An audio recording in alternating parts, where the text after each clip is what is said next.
Al chile. Mis amigos, soy Bebe Yamel. Bienvenidos a su chile favorito. Aquí las noticias o te enchilan o te dejan picado. El PRI, Alejandro Moreno Cárdenas tiene pavor. Tiene pavor. Pavor porque su patrón, o sea, Claudio X González, a través de Mexicanos contra la Corrupción y la Impunidad, ya destapó esta investigación sobre el líder nacional del PRI. Pero vea esto. De un lado tenemos al gremio periodístico justificando al periodista que hace la nota. Aquí está Concepción Peralta, ¿no? Diciendo sobre la investigación de Buendía, de las casas y de este esquema de inmobiliario de Alejandro Moreno Cárdenas, que, insisto, y la propia nota la reconoce, de no haber sido por Laida Sansores, yo creo que esta nota no la veríamos. Y de no haber sido por el resultado electoral del domingo, yo creo que esta nota no la hubiéramos visto. Esta nota hace referencia a una investigación que, vaya, se menciona eventos del 2019, que la Fiscalía habría, ¿no? En su momento, retenido algunas propiedades de Alejandro Moreno Cárdenas, pero qué cosa tan interesante, cuando muchos de nosotros estamos señalando eso, ¿no? Que de no haber sido por Laida Sansores y estos audios, de no haber sido por las elecciones del domingo, ninguno de nosotros veríamos como Mexicanos contra la Corrupción, que es el otro brazo armado de Claudio X González, saca esta nota. Y pues bueno, mientras estamos haciendo estos cuestionamientos, sale Concepción Peralta, periodista, a defender al reportero o al periodista que hace la nota y dice, él no lo va a decir porque es muy modesto, pero este trabajo requirió 6 meses de investigación en registros públicos.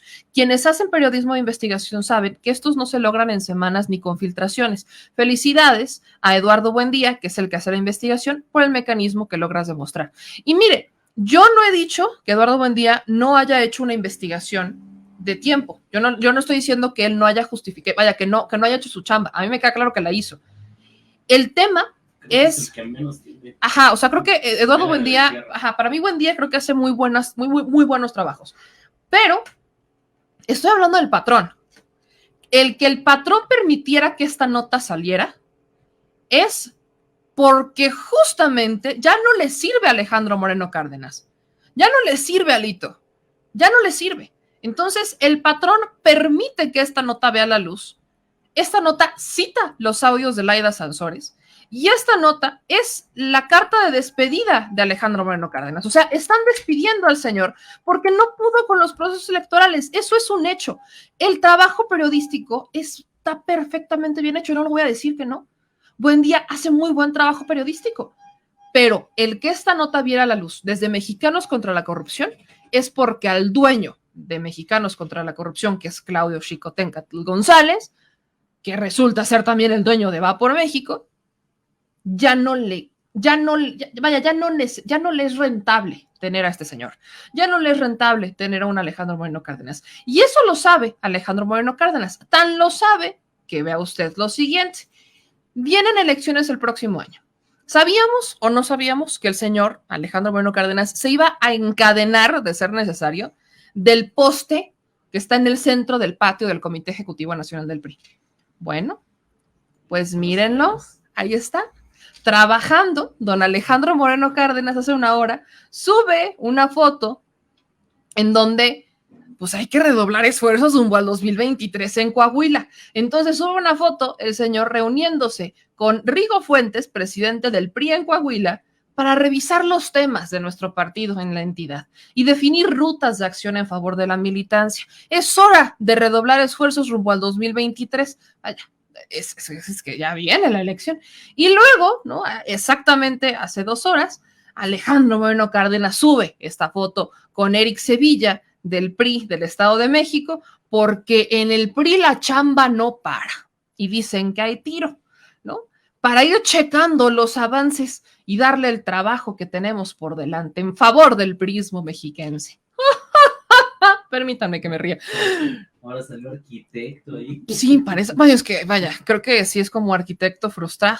Por cierto, nada más, lo repito, antes de que se vaya, si es tan amable Alejandro Moreno Cárdenas de pasarnos el código de descuento para sus propiedades de.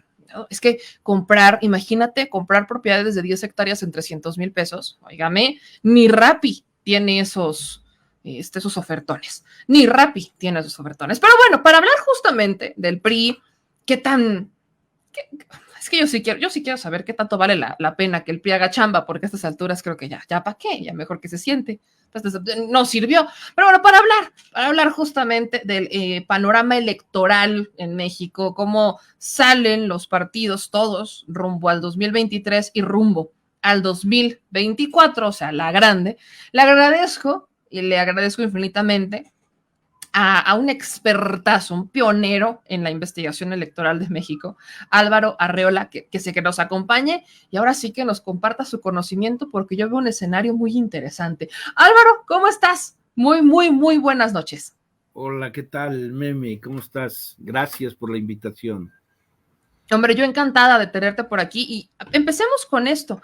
El PRI ya inició el trabajo rumbo al 2023 en Coahuila y en el Estado de México. ¿Vale la pena que haga la chamba electoral? Bueno, definitivamente las va a tener muy complicada, no solamente por los resultados, ¿no?, que se han comentado desde el domingo en la noche en diferentes foros. Tú, sobre todo en tu programa, has hecho énfasis precisamente en las debilidades, en el declive, que nos llama más la atención, sobre todo por el Partido Revolucionario Institucional, en la medida en que desde 1929 era la referencia básica para entender a los partidos políticos mexicanos. La derrota, porque no hay otro adjetivo con el cual calificar lo que sucedió el domingo, pero las derrotas que vienen desde 2017 es algo muy importante que hay que comentar. Al público hay que volverle a reiterar una y otra vez. O sea, el Partido Revolucionario Institucional, junto con su aliado, el Partido de Acción Nacional, que comparten mecanismos, formas y sobre todo un modelo de acción económico-político desde 1989. Desde 1989 hasta la fecha, ahora ya desde hace 2 años, con aliados electoralmente, pero políticamente desde 1989, pues lo único que hemos visto es precisamente cómo poco a poco se fue deteriorando ese proyecto que impulsaron, sobre todo en términos económicos, el modelo neoliberal, que descansó sobre todo en facilitar a los inversionistas privados extranjeros y nacionales las posibilidades de crecimiento y rendimiento del capital, olvidándose por completo de la sociedad. Bueno, 30 años después, la sociedad les está cobrando precisamente esa alianza, una alianza que en el 2012 se acompañó también de un partido miserable como es el Partido de la Revolución Democrática. Entonces, ¿qué es lo que tenemos ahora? Un escenario que para 2023 y 2024 resulta fundamental también explicar. La alianza que tienen ahora los partidos de Va por México, si es que prosigue, como bien lo has comentado, el dirigente del PRI, Alejandro Moreno, es de una dificultad enorme, porque en primer lugar, el público debe saber que en el estado de Coahuila, hace 6 años, 5, fue en 2017, fueron las elecciones para gobernador, diputados locales y ayuntamientos. La rivalidad mayor e importante en Coahuila fue entre el Partido Revolucionario Institucional y el Partido Acción Nacional. La disputa fue terrible, se pegaron y se dijeron y utilizaron los mecanismos fraudulentos por ambos de una manera terrible. Este estado, Coahuila, también vive al interior del PRI uno de los problemas más agudos que se ven en un partido, un rompimiento interno entre la camarilla priista, sobre todo la que tiene que ver con los hermanos Moreira, un exgobernador Rubén y un diputado como Humberto, al cual su esposa, como todos sabemos, perdió la candidatura en Hidalgo, hace que esto se convierta en una sopa de letras difícilmente vamos, digerible.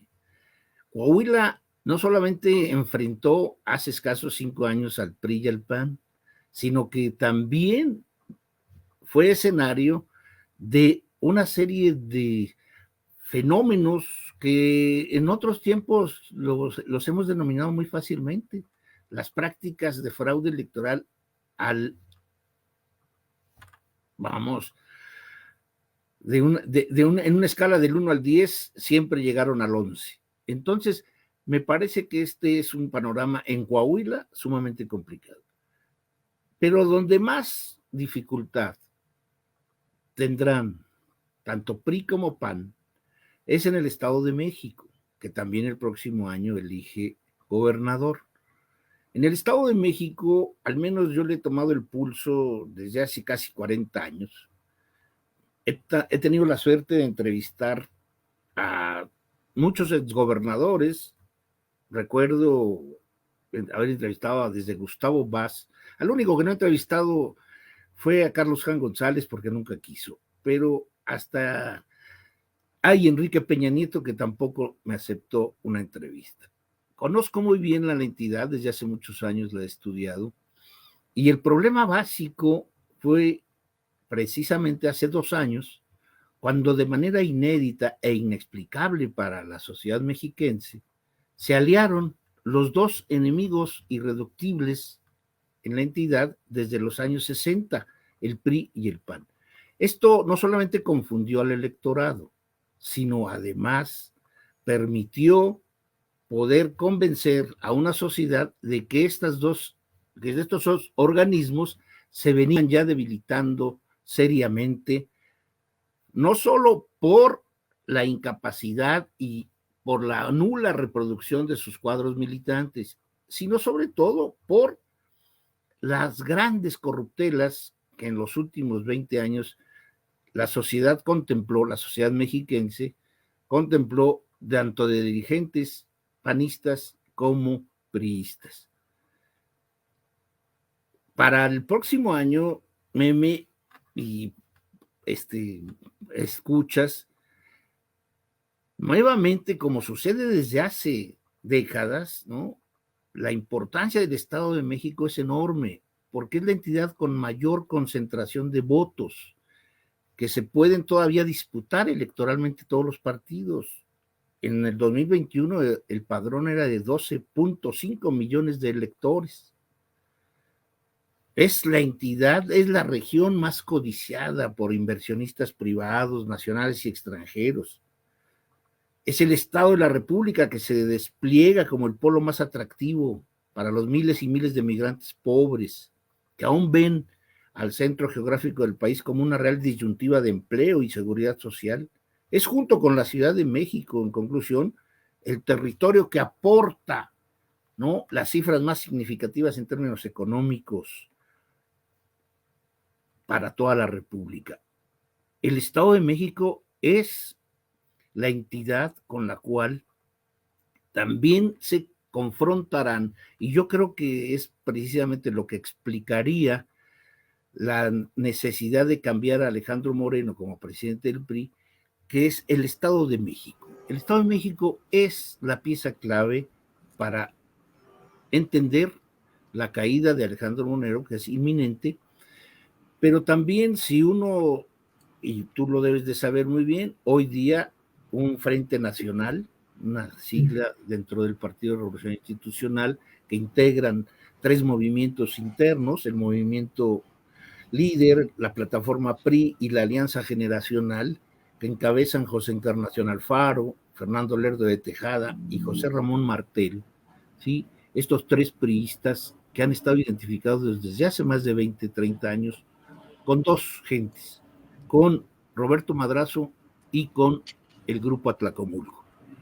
Esto me parece que es sintomático, no solamente el paso que da estos señores que tratan de alentar a la corrupción, Mexicanos por la Corrupción, mejor dicho, y lo que se está moviendo ya desde el Estado de México. Yo no le veo otro matiz más que esto, que en los estertores en que está el Partido Revolución Institucional, desde el Estado de México se está mandando un mensaje de que hay que cambiar al dirigente y seguramente será alguien del Estado de México el que conduzca los bártulos hacia la caída final tanto de Coahuila como del Estado de México.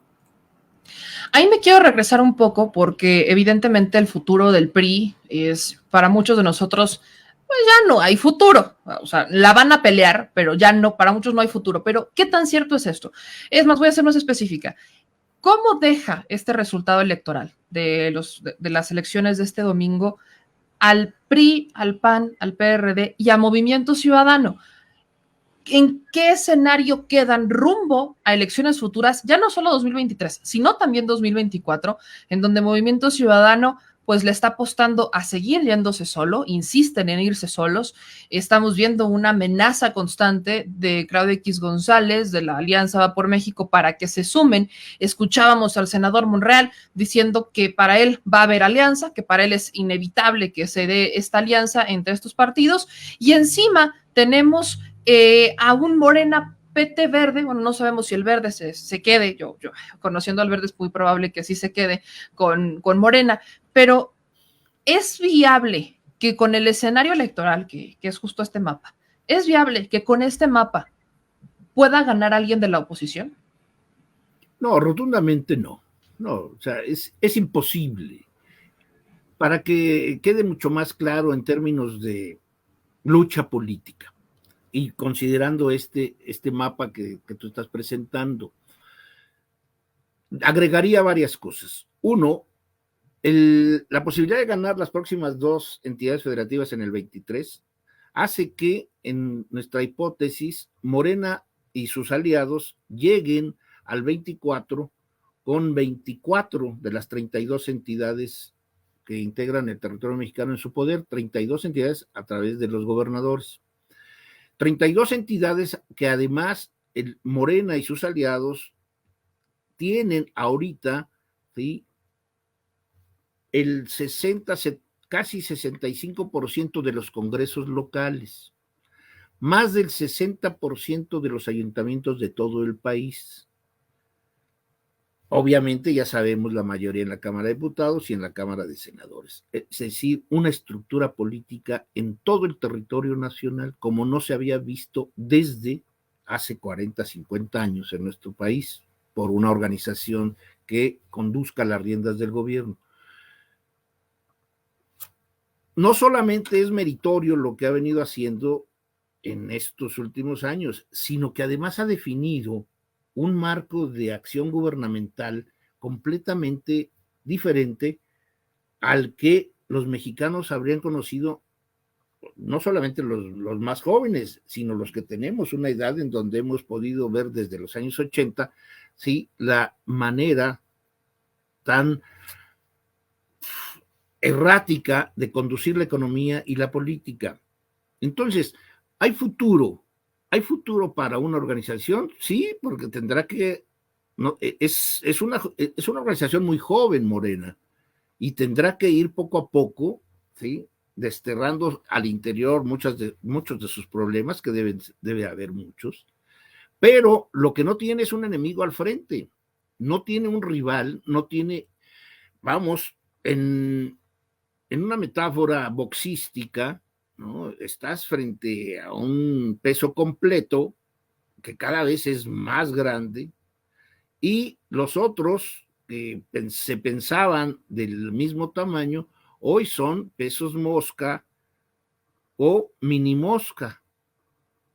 Frente a un peso completo es imposible que se venza. En ningún país del mundo un partido político que tiene tan grande la estructura en todo el territorio de la nación puede perder o ha perdido. Es imposible. Por más que se pretenda presentar todavía a Morena como una organización en donde se integran con expriistas de todo tipo, que es una organización nueva y que por eso la gente vota por ellos. No, yo creo que la mezquindad de la política no puede llegar a no interesarse y a no explicar correctamente que es una organización que está construida desde hace 50 años, vamos, desde el movimiento del 68, pasando por el 88, pasando por 2006. Es una organización que viene, ¿no?, con grupos de jóvenes, con líderes ya más maduros, pero que está ahí presente y que se ha venido depurando. Se depuró de una organización como el PRD, se depuró de organizaciones pequeñas en las entidades federativas, y bueno, hoy tenemos una realidad, una fuerza política a nivel nacional. La única organización que tiene esa característica nacional hoy es Morena. El PRI ya no la tiene, Acción Nacional tampoco, y bueno, la caricatura del PRD ya no tiene más impulso que el que sus militantes o que el que sus dirigentes enriquecidos hoy quieran hacer algo. Movimiento Ciudadano es algo también muy interesante. Yo he pensado siempre que Movimiento Ciudadano, bueno, ni es un movimiento social, ni está integrado por ciudadanos, no los hay. Es la confluencia, ¿no? Yo no quisiera ser menos rudo, pero sí creo que describe muy bien es aquel lugar en donde se llenan de todo lo que quepa, ¿sí? Y finalmente recogen políticos de todo tipo de manera indiscriminada. Yo no sé qué tenga que ver, por ejemplo, Alfaro con el gobernador de Nuevo León, son antípodas, y luego, ¿qué tiene que ver con el joven Colosio al que están impulsando? Y todos encabezados por un viejo dinosaurio priista, también en su comportamiento, en su fama y en sus acciones, como Dante Delgado. Movimiento Ciudadano tiene relevancia por llegar al 2024 con 2 entidades federativas, pero que no tienen en los 2 gobernantes, ¿sí?, no tienen una identidad que los haga, vamos, merecedores de volcar doctrinalmente, sobre todo, ¿sí?, y en términos de líneas políticas, un barco que es escaso. Movimiento Ciudadano, yo creo, como lo ha sido hasta ahora, antes Convergencia y ahora Movimiento Ciudadano, ¿sí?, tiene una posibilidad, ¿sí?, rescatar lo poco que pueda hacer en el 24, ¿sí?, y estar esperando que Ricardo Monreal o que Marcelo Ebrard o que alguno de las corcholatas, como se le ha señalado en la jerga actual de la política mexicana, no sean capaces de soportar la derrota de la candidatura y entonces se vayan con él. Ricardo Monreal, yo creo que precisamente está enviando mensajes, ¿no?, de que si no es el candidato, por eso la oposición sería muy fuerte en el 24. Y bueno, ni él ni nadie más que encabece al PRIAN, RD y MC vencerá a Morena. O sea, ni aunque Ebrard se fuera a Movimiento Ciudadano como candidato, o se fuera al PRIAN RD como candidato, ¿la ganaría? No, no la ganaría, por algo muy importante, Meme. O sea, está comprobado, después de como estamos viendo el declive de PRI y PAN, está comprobado que la sociedad mexicana no da cheque en blanco a una clase social o a un partido político para toda la vida. La sociedad mexicana está demostrando que quiere modernizarse y que quiere cambiar y está aprendiendo muy rápidamente y nos está dando ejemplos mayúsculos. El caso de Tamaulipas, por ejemplo, es singular. En un escenario de terror político, con un gobernador que debiese estar en la cárcel, la sociedad tamaulipeca salió a votar y votó decididamente por un nuevo gobernador, una nueva organización. En el caso de Durango, como en el caso de Aguascalientes, está claro que hay un fenómeno que no acaba de derrumbarse y que es el fraude y que es la amenaza y que es el hostigamiento.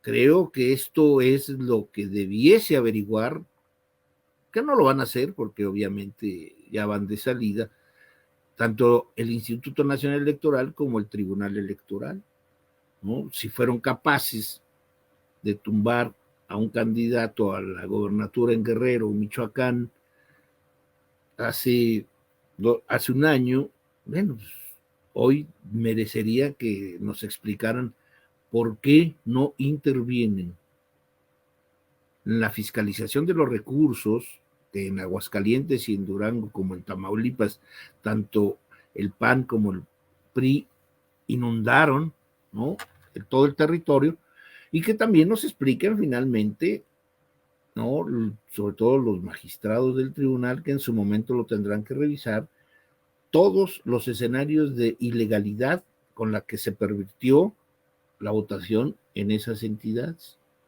Yo creo que estos son los retos que tienen estas instituciones.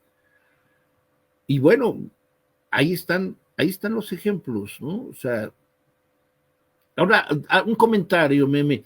La gente, y sobre todo los ciertos intelectuales, señalan que de cualquier manera el abstencionismo siguió presente en estas elecciones.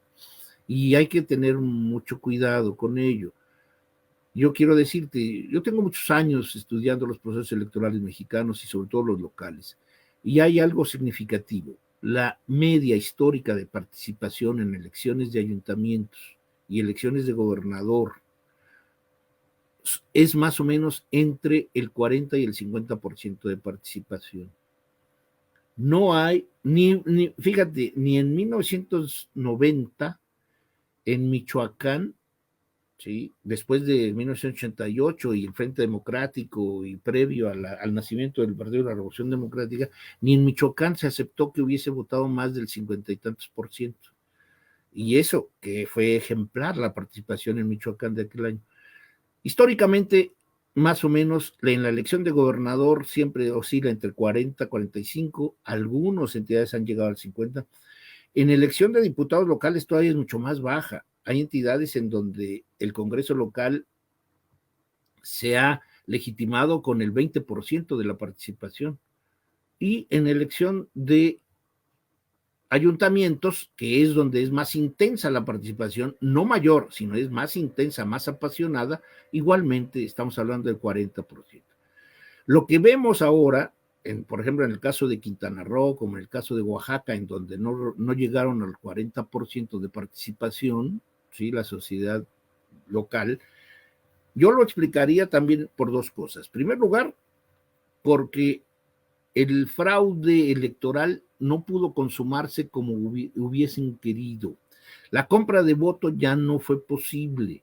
Las autoridades municipales como estatales ya no estuvieron a disposición de estos dos partidos como lo hicieron hasta 2017.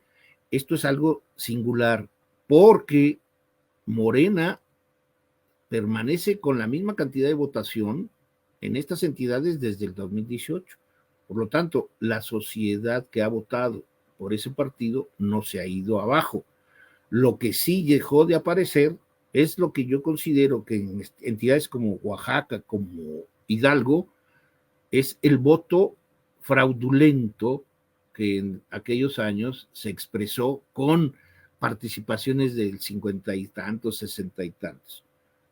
Hoy, si uno ve los datos absolutos, son casi las mismas votaciones que hubo hace 6 años, con la diferencia de que los que perdieron miles y miles fueron los dos partidos tradicionales, los dos partidos más antiguos del país.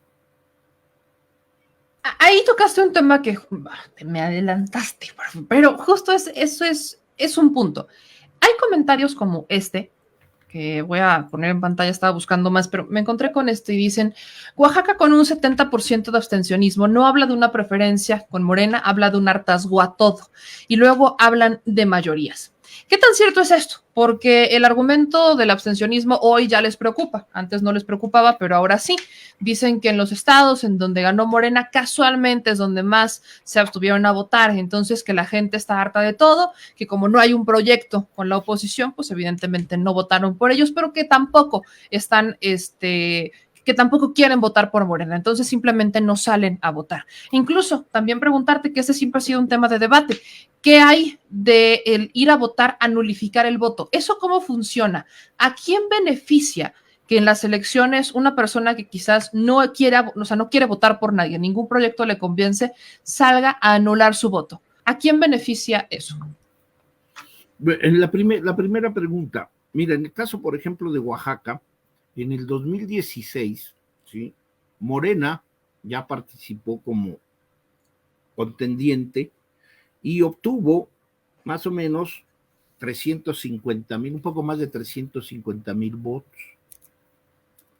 Y ahora Morena obtuvo 200,000 más en 6 años. Esto no es un aumento desproporcional, es un aumento que coincide con lo que se le dio en 2018 y en 2021. ¿Sí? A Morena le sigue votando la misma población que desde el 16 lo hizo en Oaxaca. ¿Qué es lo que pasó en Oaxaca? Para que también los escuchas lo entiendan un poco más. En el 16, ¿sí? En 2016, fueron en alianza PAN y PRD y tuvieron 387,000 votos.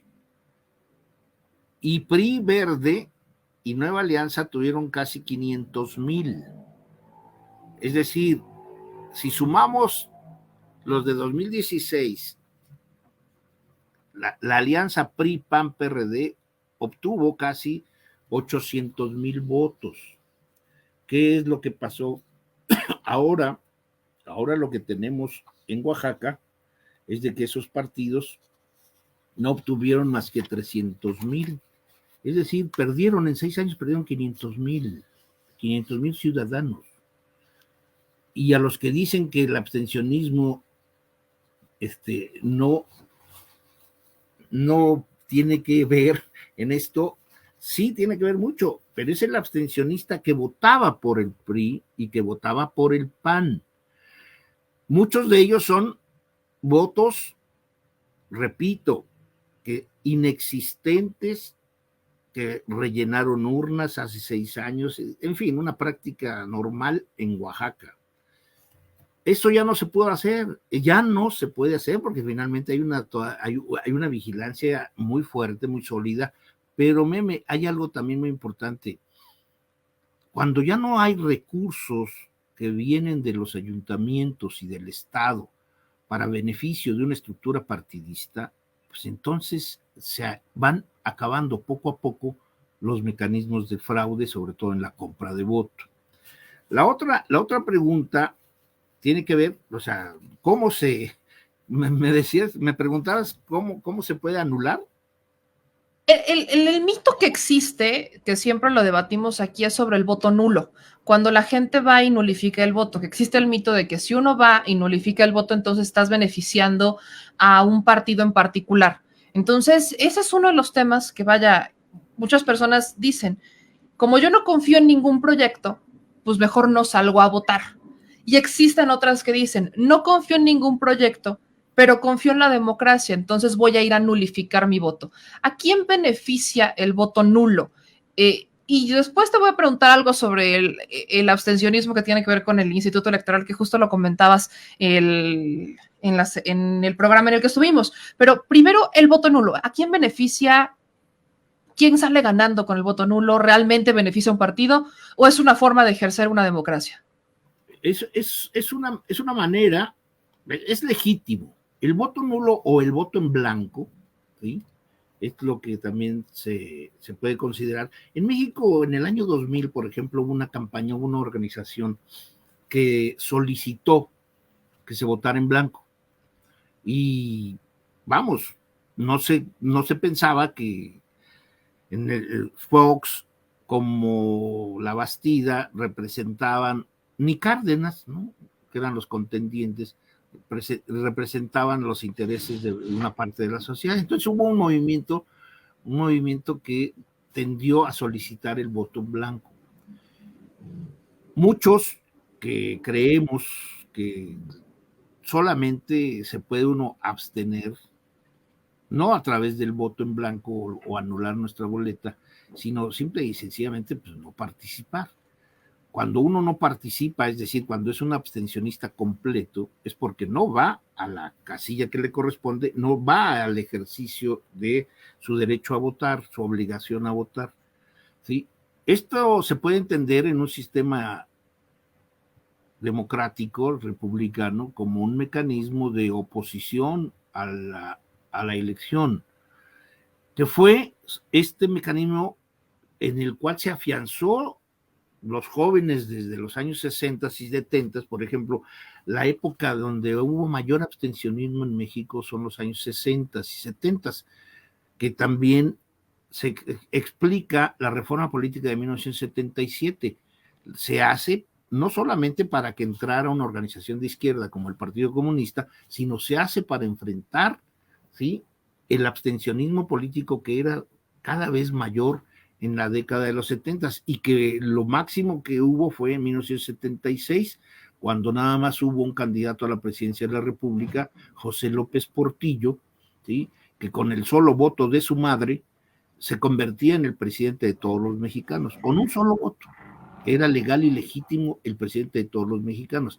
Bueno, ahí llegó la crisis del modelo electoral de aquella época y entonces nace la reforma política del 77 precisamente para contener el abstencionismo y fue exitoso en el 79, 82 y 85, en donde se incrementó notablemente la participación. Tampoco fue abrumadora, pero sí llegó a los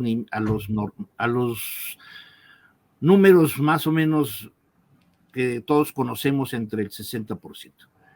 El voto nulo, en una palabra, ¿beneficia a quién? Beneficia al sistema político, al régimen. El ciudadano que anula su boleta está diciendo simplemente, no me gusta ninguno de los que están registrados como candidatos, pero me interesa legitimar a mi gobierno, a mi régimen, a mi país, y entonces yo me presento y anulo la boleta. Esto es lo que significa, básicamente. Es más radical ausentarse de las urnas que anular la boleta. La radicalidad crítica del ciudadano, ¿sí?, se mide con mayor energía si te ausentas del día de la elección. Claro, en México, como no hay estudios precisos sobre si esta gente que se abstiene, ¿por qué lo hace? Hay desde que la gente tiene que trabajar. La gente no puede dejar de trabajar y dice, bueno, yo tengo que poner mi puesto en el mercado y no voy a ir a votar, no tengo tiempo, ¿sí? No le dan las facilidades para que se exprese, no tenemos un voto electrónico, en fin, hay muchas circunstancias, pero hay un sector de la sociedad que no cree en los procesos electorales, pero que también, tenemos que decirlo, al menos en los años 70 se fueron a la sierra, nació la guerrilla como una respuesta radical para un régimen que no modificaba nada. Hoy no, hoy pareciera ser que como se está abriendo el régimen y se están modificando y modernizando las estructuras del poder de nuestro país, pues estamos pensando que el abstencionismo, que sí lo hay, pues tendrá que encontrar un camino, una pista, y la pista que yo creo que mejor tenemos que reconocer todos, es la aparición de nuevas organizaciones que representen los intereses y expectativas de las sociedades locales, de la sociedad nacional, es decir, nuevos partidos. Yo creo que esto es lo que nos está diciendo la gente, ¿sí?, y que la partidocracia o que las dirigencias de todos los partidos no acaban por entender. Yo creo que esto es lo que sí estamos viendo.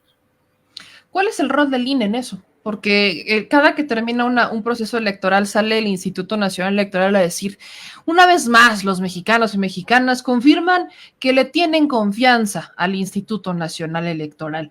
Y luego mandan a hacer estas encuestas y dicen que sí, la gente le tiene confianza al Instituto Nacional Electoral, pero uno sale y le pregunta a la gente y la gente dice, no le tengo confianza al Instituto Nacional Electoral. ¿Cuál es el rol del INE en el abstencionismo, por ejemplo? ¿Tiene responsabilidad? Tiene una responsabilidad enorme, enorme, que finalmente se resistan a aceptar de manera autocrítica su papel de responsabilidad. Es una cosa. Ellos tienen los recursos económicos más altos que una institución encargada de organizar elecciones tenga en el mundo entero. Y una de sus obligaciones es la difusión de la cultura democrática. Y en ello, precisamente, creo que es su gran debilidad. No difunde la cultura democrática. El instituto hasta ahora no le enseña a la población a ejercer su voto. Si creen que con los spots de que yo soy el INE y yo quiero al INE y llevo al INE, ¿no? Y bueno, hasta esta estupidez de que todo el mundo dice mi INE, en lugar de decir credencial de elector, cuando el INE debería precisamente de modificar esto, ¿no? No decir mi INE, yo llevo mi INE, en el banco yo llevo mi INE, no, lleva usted su credencial de elector del país México, usted no tiene por decir yo llevo mi INE. Entonces, en estas tonterías, precisamente, o desde esas cosas que se hacen avaladas por este Consejo General, que yo creo que pronto se cambiará, estamos viendo la irresponsabilidad, pero también estamos viendo algo grave. Tiene los recursos suficientes como para poder enseñarle a los niños, a los adolescentes, a los jóvenes que no han cumplido los 18 años, encaminarlos a mostrarles, ¿sí? Hacen, en cada elección federal, hacen un jueguito bastante tonto, de que hay una simulación de que van a votar los niños. Creo que nunca llegan ni al 1% de los niños que existen en el país, pero no he visto yo folletos, por ejemplo, caricaturas, dibujos, libritos cívicos que nos permitan a los padres de familia que tenemos hijos pequeños orientarlos y decirles, mira, esta es una urna, mira, así se vota, mira, estos son organizaciones, estos son los logos de los partidos políticos, y entonces poco a poco, desde niños, enseñarlos. El instituto no lo hace, los partidos políticos no los hacen, no lo hacen, no les importa, pues no tienen ni militantes, pero una institución como el Instituto Nacional Electoral está obligado a hacerlo. Y no veo yo documentos que me permitan admirarles, felicitarles, aplaudirles por el logro de enseñarles civismo y actitud política frente a los partidos a los ciudadanos mexicanos. Es una falla enorme, enorme. En otros países obligan a la gente a votar. Hay sanciones si no se van a votar. ¿Qué tan viable eso es en México? Porque hay gente que dice se debería de realizar algún tipo de legislación para obligar a la gente a votar. ¿Ese modelo funcionaría en México? No, yo creo que nunca ha funcionado. O sea, desde que apareció por primera vez allá por 1882 en Inglaterra, 1870, el voto universal, que era nada más el voto para los hombres. No, nunca, siempre fue obligatorio, vamos, se asienta en la Constitución, en las normas, la obligatoriedad, pero no, nadie ha llegado al extremo de castigar a una mujer, un hombre que se abstengan. Esto no es propio de una democracia. Finalmente, yo creo que lo mejor que se puede hacer es respetar la decisión de si vamos o no vamos a apoyar un esfuerzo de gobierno, un esfuerzo doctrinal, un esfuerzo político, ideológico. Eso yo creo que es un asunto muy personal y es un asunto, pues, que no debe dejar de discutirse, pero bueno, dejar libremente a quien lo quiera hacer. Lo que sí está ausente, Meme, y esto es una de las cuestiones que particularmente interesan a propósito de las normas, es de que sí debiésemos alentar en las entidades federativas mecanismos ¿no? Los nuevos gobernadores y las nuevas gobernadoras, yo creo que tienen la necesidad, de veras, de crear normas que fortalezcan a la República Federal. Es decir, que conociendo, sobre todo si aceptamos que México es un escenario de pluralidad cultural y también social y política, yo creo que hay entidades federativas en donde los mecanismos para organizarse de manera especial tienen que surgir a través de normas y una constitución propia, una ley electoral propia, ¿sí? Que respete obviamente la base nacional, pero creo que México perdió mucho allá por los años 40 y 50, cuando desde 1946, cuando se impuso el modelo electoral federal a las entidades federativas. Entre 1917 y 1946, las entidades federativas tenían modelos de participación electoral muy definidos y muy originales. Por ejemplo, Morelos, como Guerrero, tenían representación proporcional en los ayuntamientos, antes de que naciera en 1977 a nivel federal esto. En algunas entidades, por ejemplo, Tabasco, como Guanajuato, la mujer votaba en los años 20 y los años 30, ¿sí? Solamente pues con la posibilidad de que demostrara que tenía bienes sólidos, y entonces se le permitía votar. Hay padrones, sí, yo me encontraba en los archivos de varias entidades federativas, en el caso de Chiapas, como por ejemplo Guanajuato, en donde hay padrones en donde la mujer está participando en los años 20 y los 30, estaba en el listado electoral, porque la ley electoral de la entidad le permitía, ¿sí? O sea, la construcción de distritos, las formas o mecanismos de hacer la organización electoral, pues eran bastante originales. Un caso singular en la historia mexicana, para que también lo sepamos todos. Está Yucatán, por ejemplo, en Yucatán se le permitió en los años 20 votar a todos, extranjeros y nacionales. Si estaban ahí en el territorio podían votar. Entonces yo creo que las experiencias y en relación con la naturaleza cultural y política regional merece ser atendida con normatividades específicas. En algunas entidades a lo mejor sí la sociedad está de acuerdo en que se castigue de determinada manera a alguien que no accede o a alguien que hace fraude en determinadas circunstancias. A mí me parece que esto es lo que se olvidó México en los últimos 40, 50 años, ¿no? Olvidamos la soberanía federal, el fortalecimiento de los municipios, el respeto al quehacer de las entidades federativas, y por ahí estamos descuidando un camino que debiésemos retomar quizá. Ahora me voy a regresar un poco a esta última parte, que bueno, es la pregunta que se hace la gente. ¿Qué pasó en estados como Durango y Aguascalientes en este proceso electoral? Morena arrasa prácticamente en todos los demás. En Tamaulipas, un margen de diferencia mínimo, pero ganando Morena. Entonces, ¿qué pasa en Durango y en Aguascalientes? La gente no quiso todavía, el conservadurismo es muy fuerte, hubo fraude, existe incluso, esta es la pregunta con la que me gustaría cerrar este análisis de los muchos que vendrán, porque apenas ya estaremos retomando lo de la reforma electoral, pero si se impugnara el caso de Aguascalientes o Durango, ¿alcanzaría, si es que hubo fraude, para reponer el proceso? ¿Lo ves viable? Yo lo desearía.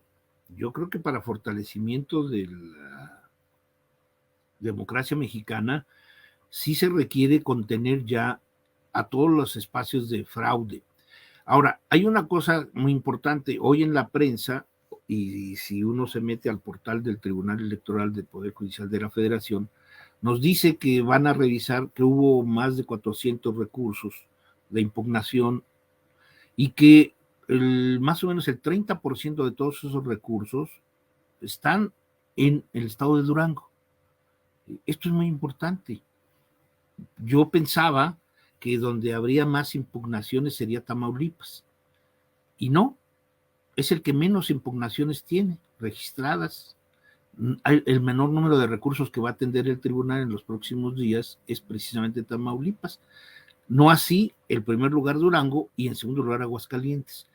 Entonces, sí es cierto, todavía no se hacen públicas muchos de estos recursos. Se sabe de las presiones que hubo para llamadas telefónicas a la población de Durango y a la población de Aguascalientes para que no se presentara a votar, amenazándolas de que iban a ser reprimidos, de que iba a haber balazos, de que iba a haber inseguridad y que lo mejor que podían hacer era quedarse en sus casas. Esto hasta ahorita son algunos de los testimonios que se conocen por parte de diferentes partidos, el PT, el Partido Verde, el mismo Morena. Habrá que conocer con detalle cuáles son este tipo de recursos, pero lo que sí es cierto es de que si hay un número muy alto de 400 y tantos, que el 30% sea Durango, me parece que hay que poner mucho cuidado en cómo se desenvuelve, ¿sí?, la trama jurisdiccional. Ahora sí que la judicialización de Durango y de Aguascalientes merece que el tribunal al menos tiene que respondernos con una revisión exhaustiva, pero además otra cosa, Meme, en cuanto a Durango y Aguascalientes y todas las entidades, ¿sí?, los recursos económicos. Aguascalientes es una de las entidades más pequeñas en términos de población electoral, por lo tanto sus topes de campaña debieron haber sido muy bajos. Y yo creo que aquí tenemos la posibilidad de saber exactamente si hubo o no recursos privados que hayan roto con los topes. Y esto solamente nos los puede decir la Comisión de Fiscalización del Instituto Nacional Electoral. Entonces, sí hay mucho por atender en los próximos días, las próximas semanas, antes de que tomen posesión los gobernadores y las gobernadoras, para que podamos nosotros tener entonces un panorama mucho más claro. No podemos todavía decir, yo no me podría atrever a decir que hay todo un escenario fraudulento al cual nos permita anular la elección de Aguascalientes o Durango, pero sí me inquieta mucho el conocer por parte del mismo Tribunal Electoral que más del 30% de los recursos de impugnación están concentrados en la entidad Durango. Esto sí es muy interesante. Duda que tenía desde hace rato. En el caso de Aguascalientes o Durango, supongamos que se rebasa el tope de gastos de campaña, ¿le aplicaría la regla con la diferencia que hay de votos? ¿No? Lo que marca ahorita el propio PREP, digo, todavía faltan los Sí, finales, no, si bien no las impugnaciones. Sí, es mayor al 5%, pero también todo dependerá de qué tipo de recursos privados hayan sido canalizados. Okay. Si estos no están registrados en los informes que los partidos políticos ofrecen a la Comisión de Fiscalización de la entidad, una vez que el instituto local revise, ¿no?, todos los datos contables, la contabilidad es muy importante, y sepamos qué tipo de apoyos privados, qué tipo de recursos, de dónde provinieron. Digo, yo puedo sospechar de muchos, ¿no? Pero creo que lo que tenemos que hacer aquí es respetar qué denuncias se hicieron en torno a los recursos que se invirtieron en el proceso y dejar a la Comisión de Fiscalización, en su caso, que nos explique exactamente si provinieron de una manera de una organización totalmente legal, de ciudadanos responsables que señalaron. O sea, el proceso de fiscalización es muy, muy, muy preciso, muy complejo, pero muy preciso. O sea, ahí no se puede escapar nadie. Ningún donador de organización criminal puede escapársele a los ojos de la contabilidad. Esto es algo imposible hoy día. Entonces, me parece que es un buen reto y que va a ser un buen ejercicio. Si el Instituto Nacional Electoral quiere recuperar alguna credibilidad, bueno, pues hay que verlo actuar, no en Durango y Aguascalientes, en todas las entidades, pero tiene que ser igualmente de riguroso como lo fue al anular dos candidaturas por 16,000 pesos. Exactamente, por 16,000 pesos. Vamos a ver si el instituto ahora sí que se atreve, sobre todo cuando, se han presentado denuncias y ha puesto peros, uno que otro pero se ha puesto el Instituto Nacional Electoral. Pues, maestro, yo le agradezco, es que de verdad es una chulada tenerlo por aquí, la gente, y aprendemos mucho, aprendemos muchísimo, y pues ya sabe que voy a estar dándole lata por lo de la reforma electoral, todavía falta. Meme, cuando quieras, aquí estaremos. Yo creo que, y además felicitaciones, tu programa es de un éxito enorme, los seguidores ya somos muchos, me cuento entre ellos, y nuevamente te agradezco la invitación. ¡Hola! Hija de tu madre. ¿Qué pasó, señor productor? ¿Por qué huyes de la cámara? No. ¿Por qué huyes? ¿Saluda a los fans? ¿Es nuestro video de cierre? ¿Saluda a los fans? Ah, le quiere presumir brazos, señor productor. Sí, mira nomás. Mira, échate, pero mira, ponlo así, mira, ponlo así. Que se vea la lonja. No, la lonja. Pura galleta, pura galleta. El señor productor, no, hombre, ya, para tus pesares, hazte para allá. En vez de que vayan a compartir el video, le van a poner dislike. ¿Qué pasó? ¿Qué pasó? Pues bueno, si les gustó este video, no se les olvide dejar su like, suscribirse y activar la campanita. Manitas, suelta las manitas. Suscríbete. Suscríbete.